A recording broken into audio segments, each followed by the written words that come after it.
This is GARIS, Masculist, MGTOW flyers. That is 2-3 page essays on the themes of masculism and MGTOW. Written by and read aloud by Prof. Dr. Hugo de Garis. This is flyer number 393, part 2, entitled, Why Are Women Sexual Cowards? Carrying straight on. For example, when the feminists keep harping about the patriarchy, that is, general male dominance of our society, then the masculist scientist in me sneers. The feminists are attacking the patriarchy that they, as women, caused in the first place. Since female hypergamy over thousands of generations sexually selected men who were superior to women, so surprise, surprise, men are genetically superior to women, at least at the top end of the performance scales. So, returning to the explosive reaction of the above male, he has 10 times the testosterone levels of the woman he is rejecting, and is 3 times stronger across the chest than she is. So when he finally loses patience and explodes in violent rage against her, he does her real physical damage, maybe breaking her jawbone as he smashes his fist into her face, breaking bones, which in turn may result in infection, so that later she dies. Multiply this above scenario a zillion times, so that those women who through genetic mutation were built to behave in ways that were less sexually aggressive towards men were more likely to survive, and hence were less physically attacked by men who were repelled by the explicit sexual advances of sexually aggressive women towards them. Over time, a more sexually passive approach of women towards attempting to attract the sexual interest of men evolved. As mentioned above, I notice that even aggressive feminists behave as though they are hardwired in their brains to be sexually passive towards men when it comes to attracting men's sexual attention. Thus, the asymmetry in male-female strengths is the main reason why women are sexual cowards, that is, highly reluctant to take sexual initiatives with men as freely and as readily as men do to women. The above hypothesis is that, due to men's far greater strength than women's, women learn not to be equally sexually aggressive to men, through risk of being physically injured by men when men rejected them, increasing the odds that these rejected women would not survive their injuries inflicted by angry, rejecting men. Off the top of my head, I can think of another reason why men strongly dislike being aggressively approached sexually by women, and that is that men dislike very much being controlled by women. To aggressively proposition a man sexually is to attempt to control him, that is, to have him, a male, be controlled by a woman. The male is telling the man that he should submit to her sexual advances, that he should mate with her. Men learn to loathe being controlled by women as a result of their experiences of being dominated as small boys by alien giants called mothers.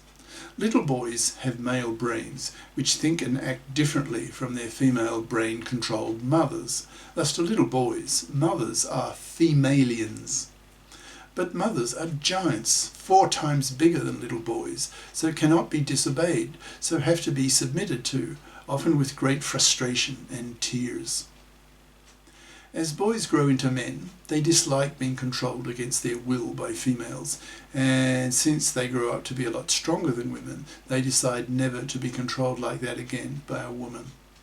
According to this hypothesis, when a woman behaves in a strongly aggressive, assertive manner towards a man, trying to compel him to behave in the way she wants, then that behaviour of hers reminds him of the subjugation he felt with his mother, the femalien giant, which evokes strong negative feelings and memories in him. So naturally, as a grown male, he is now in a position of superior strength, capable of rejecting physically the aggressive behaviour of the female confronting him. Since a woman needs to persuade the man of her choice to mate with her, women need to be persuasive, using one technique or another. Young women quickly learn that young men strongly dislike being aggressively seduced, that is, controlled by women, so adapt their technique using more passive techniques to attract men's attention, e.g. wearing fakeup, showing cleavage, wearing tight-fitting pants to show off her sexually alluring curves, in brackets, if she has them, which is less and less the case today, considering that 2/3 of women in Western countries today are either fat or worse, obese, close brackets. These are two reasons that I can think of why women are sexual cowards, shying away from being as sexually aggressive and assertive towards men as vice versa. There may be other reasons that you can think of, but the above two are the two main ones I thought of. My next question is whether, with the contraceptive pill, women's fitness, in brackets, FIP, that's F-I-P, equals financially independent person. Can women afford to be more sexually aggressive? Women do seem to be more sexually assertive lately as a consequence of the second and third wave feminist movements. But the fake-up industry is as strong as ever, and I observe the behaviour of active feminists with their boyfriends and sense a contradiction between their feminist ideas and their actual female behaviour with their boyfriends. As stated above, I strongly suspect that female sexual passivity, a fear of being sexually aggressive equally with men, evolved long ago, teaching women that it was dangerous to be sexually aggressive with a man who is 3 times stronger than she is, and could thus do her real damage and even kill her. Modern feminism cannot compete with such ingrained hard wiring, so it's not surprising that the feminists behave in hypocritical ways towards their boyfriends, and certainly when the relationship is just getting off the ground. Men are simply a lot stronger than women. I remember when I was 12, when my mother felt the need for me and my brother to be punished for some misdeed. She used to use the plastic fly swatter to hit our legs or bums by holding the swat end and hitting us with the handle.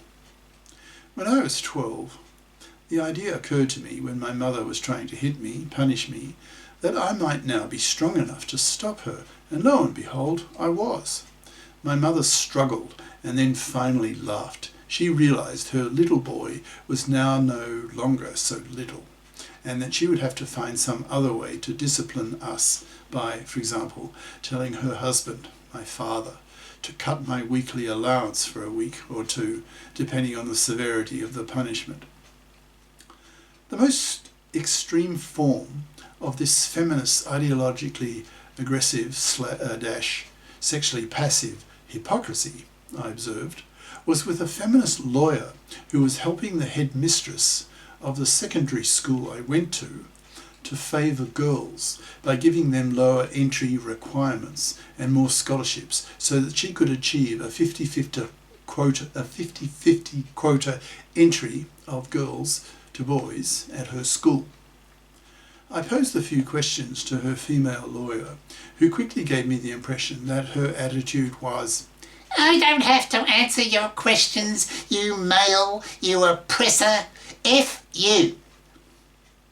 This lawyer I labelled in my mind and my writings, quote, the creature, because she wore pants, had a crew cut, and wore, in capital letters, lipstick. Talk about a hardwired fear on the part of women of being equally sexually aggressive with men as men are with women. Even this hardest bitten of feminazis still felt compelled to wear fakeup. Even when her clothes and hairstyle were traditionally male, she still felt the need to paint her face. I rest my case. Cheers. Prof. Dr. Hugo de Garis. Email profhugodegaris@yahoo.com. Website profhugodegaris.wordpress.com. Author of the book Masculism, Men's Rebellion Against Being Man's Slaves to Women, an e-textbook of 390 plus Masculist flyers for men's studies courses, freely downloadable in Microsoft Word format from my website.